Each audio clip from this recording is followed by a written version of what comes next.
Hey everyone, Wiggles here. In this video, I'm going to go over the top 5 easiest weapons to play in Where Winds Meet. These aren't necessarily the best weapons, but these ones are really easy to get good with early on, so they're all really easy to get a ton of value out of without requiring too much mechanical skill or having too much actions per minute. Alright, let's just jump right into it. First up, number 5 goes to Vernal Umbrella. Now this is a really great range weapon in this game. It does a ton of damage. You also get a really good interrupt and crowd control. So this Q keeps them in place. So that's really useful. Your charge attack is so strong. You just have to aim it at the right person. It can even bounce if you have some inner waves for it. So it does a lot of AoE damage on top of all the single target damage. That also destroys the stagger gauge super fast too, which is really cool. And at any moment, when you don't want to be using any more of the skill or the charge attack, you're able to pull the umbrella out. So it's like a little auto turret. So it just automatically attacks for you. You can swap your weapon, start attacking with something else, and start dealing insane amounts of damage. So it's pretty easy to play because that umbrella will just automatically attack for you.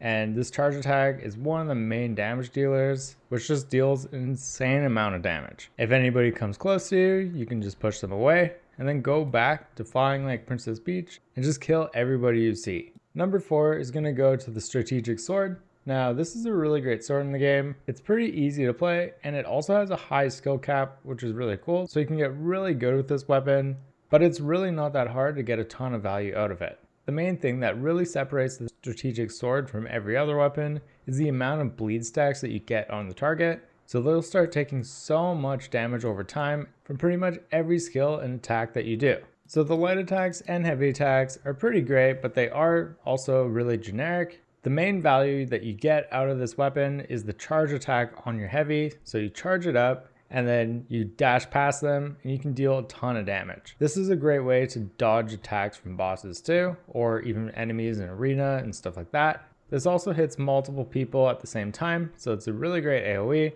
and it deals insane amounts of burst damage with the bleed. Next we have this one that jumps backwards, so that's really great for evading, and you also deal a ton of damage with it. You can get an inner way to empower it, and you can have a second attack and dash through people with it. That inner way is called Sword Horizon, and it's really strong too.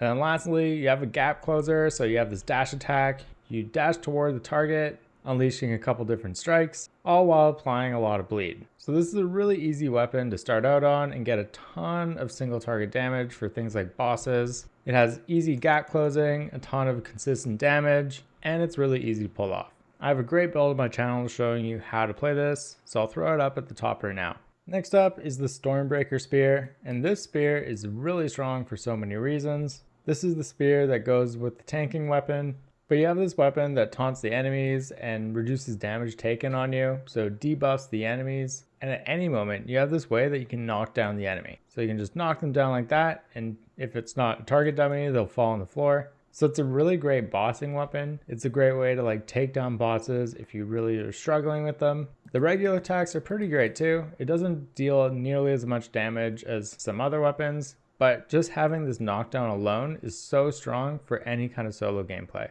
Having this damage reduction buff is really great. You can just swap out to another weapon and not worry about how much damage you're taking. And holding your charge attack is a pretty good way to get some damage off when you're interrupting them in between. So definitely give this one a shot if you haven't yet. I found it so easy to clear off any kind of solo bosses with this. You can even use it as a hybrid weapon. So definitely try this one out. Next up is the Panacea Fan. So I put this up at number 2 because it's actually pretty easy to get a ton of value out of this fan. All you really have to do is just hit your heavy attack and you'll automatically heal the person that needs it the most nearby. So this weapon really revolves around positioning though, so you have to know how to position yourself in the middle of a fight. You're going to be 100% needed for any kind of group content, so you'll get a lot of parties with this, and it's not that hard to pull off a ton of healing. You get this really great heal over time, so you can put it either on yourself or on any kind of ally.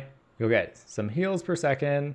It even protects you with some inner ways and stuff, so it's a really strong one to put on. And then you also have this huge circle that heals everyone around it. So anybody standing in this will get a lot of healing. You can even empower it with the main mechanic for the fan. So ultimately, for any kind of group fight, you have to know how to position yourself with this circle, not get hit obviously, And then for any kind of solo stuff, this is actually a really great hybrid weapon to pick up too, because you'll always get a lot of healing out of it. It's actually so good that the devs made it so you get reduced healing against some bosses and stuff. So it's not the best for everything, but for a ton of different types of group content and solo content, this is a really great way to go. So lastly, the number one spot for this video is gonna definitely have to go towards the Heaven Quicker Spear. This is probably the easiest weapon to play in the game. It's the best for any kind of like leveling because you can hit so many targets at the same time. You have these great sweeping skills that can attack everyone around you. And this charge attack is so strong, so you can just hit them really, really hard like that. This deals an insane amount of damage, and it's also an AoE. Spears also look really cool in the game, so definitely give this one a shot if you haven't yet. Its light attacks are pretty typical, and same with like its regular heavy attack, you're just like stabbing. But this one really shines with the charge attack, the fact that you're able to swing it around like this and hit everybody, and you have 2 skills that can do that too. So it's actually incredibly strong.